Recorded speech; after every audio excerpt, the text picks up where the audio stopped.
What's going on, you guys? Your boy Devvon, the Living Weirdo. And today, in this tutorial, I'm going to be showing you how I like to prepare my mixes for mastering. Let's get right to it.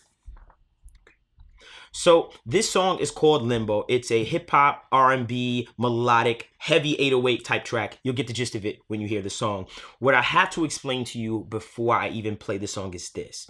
When you're done mixing your track, meaning EQing your vocals, compressing your 808s, etc. all of those audio signals feed a 2-track, which we call a mix bus. Now, on the mix bus, what I like to do is there's small little things that I like to do to add bells and whistles and polishing to the overall track, to even, so to speak, add glue to the record. So I'm going to show you before the bells and whistles are added and after the bells and whistles are added. And then I'm going to show you the steps that I did to get there. Now realize you're hearing a mixed track. It's already mixed, but I'm just going to show you those extra steps that can really make a huge difference at the very end on the mix bus. Okay.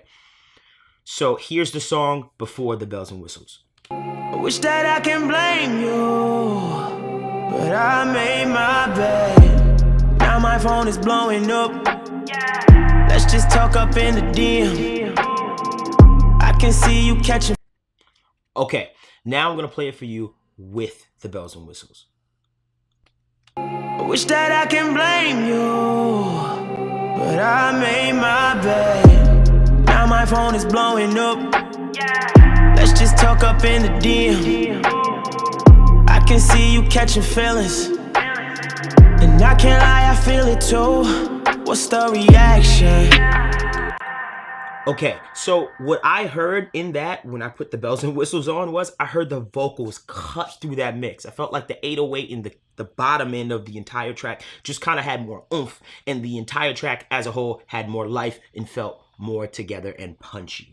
Okay, so now I'm going to show you the steps of how I got there. All right. One other thing that I have to explain to you guys that I know you see, there is a limiter on my mix bus. And I know what you're saying. What are you doing? Why do you have a limiter on your mix bus? Well, in my previous tutorials, I always show you guys that I like to mix with a limiter on. Why? So that in mastering, I already know what the limiter is going to do. Because a lot of times you'll mix a song, then you take it into mastering, put the limiter on while it's compressing and limiting all those signals, and your whole mix turns out of whack. So what I like to do is I like to mix with my limiter on to see what's going to happen in the future, and I'm just being prepared for it. So just letting you know that. So when I bounce this, I am going to take the limiter off. Just letting you know. All right, so let's do it. So the first thing I like to add to my mix is this right here. And this is my NLS bus. And once again, like previous tutorials, I always tell you guys, I like to use a lot of analog saturation. And basically what this is doing is this is giving my song a little bit more of a warm sound. Like I told you before with this NLS bus, I won't go too deep into this. It has 3 different settings.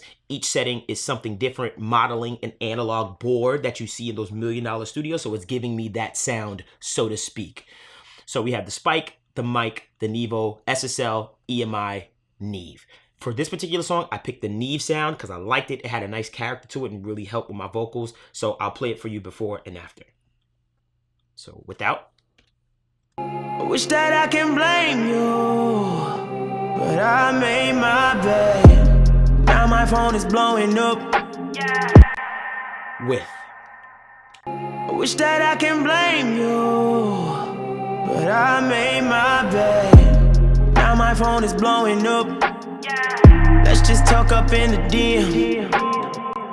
So that was an extremely subtle change. But what I noticed with my vocal with this is that it got a lot more silky and smooth. And I felt like that helped so much with this track. Realize when you're mixing, you want to really complement what you want from the track. And this track is very melodic and flowy and floating. So this felt the best. You may have even noticed the vocals got a little bit more tucked, but it just felt like it got silky smooth and it tucked just right underneath the beat where it felt like it was sitting better for me. Cool. Second thing I say, make sure you're listening in headphones because these are very subtle changes that you're going to notice. Okay, next thing I like to use is something that I've used before in tons of tutorials, is this J37 tape saturation plugin. Realize, I'm letting you guys know again, I am a big fan of analog saturation plugins. They add so much character to your mix that you probably couldn't even accomplish if you just did it by yourself. It's way faster of a workflow. J37 tape. So I'm going to play you this before and after, same exact thing. And what I'll do is I'll pop this one in and out so you can hear the difference. So without, and then I'll keep popping it back and forth. I wish that I can blame you, but I made my bed. Now my phone is blowing up. Let's just talk up in the DM. I can see you catching feelings, and I can't lie, I feel it too. What's the reaction? Now that to me was a huge difference. I feel like the vocals just got brighter without adding that jarring sound to my ears. Everything just kind of cut through. Now on this particular plugin for the J37 tape, all I'm doing is using a setting called Fat, Tight, and Open, which honestly guys, it works for everything that I've used so far. I use this setting a lot, this preset, mastering Fat, Tight, and Open, and it just sounds incredible. It takes my mix and it makes it a whole other thing. It makes it louder, a little bit wider. The bottom end sounds great. You heard the difference. Cool. Moving on. The very last thing I like to do is kind of a secret of mine as well.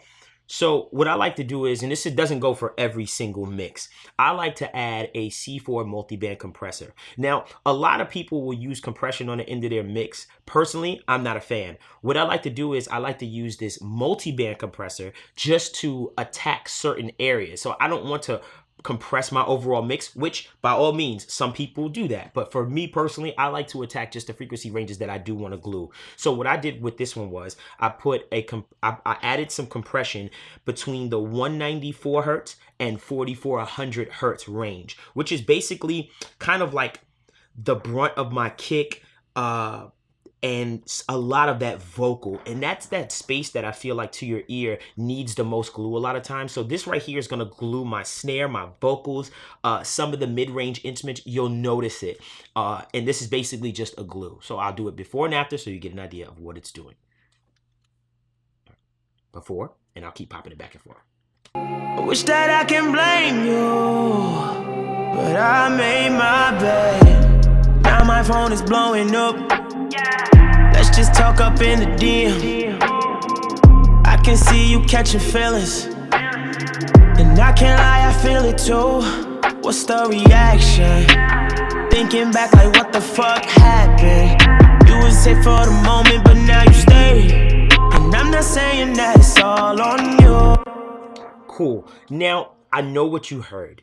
You felt like the vocals got a little bit more tucked, but guess what? That's exactly what I wanted. It tucked the vocals just a little bit more, but the overall sound of it just sounded so much better to me as far as all the instruments and everything felt like it was surrounding the vocals all of a sudden. So instead of the vocal just being high up above the beat, now I have the vocal sitting in a place where it just feels like it's in a bed, and that's what I wanted from that. And I do that a lot to my mixes because people don't realize when you add that limiter to your mix, a lot of different signals pop out more than they're supposed to, like the vocals, like the snare. So I have this C4 compressor here at that vocal and snare range just to glue it down a little bit so I have more room for my kick and my kick and all the other sounds and instruments that are below and above that frequency range. So it makes everything a little bit more level in the playing field. And that's how I like that. So we'll look over here and you see obviously the last thing I'm going to tell you and teach you is this. This limiter that I have on is just for me for referencing before I go to mastering. Now that I'm ready, my mix is mixed, I am going to turn off this limiter and I'm going to bounce the track out. Now, one last thing that I tell you is I like to bounce the track out and I like for my peaks to be around -4 or -6. So I like it in between that range so that I have some headroom for mastering when I actually start to master. And that's it.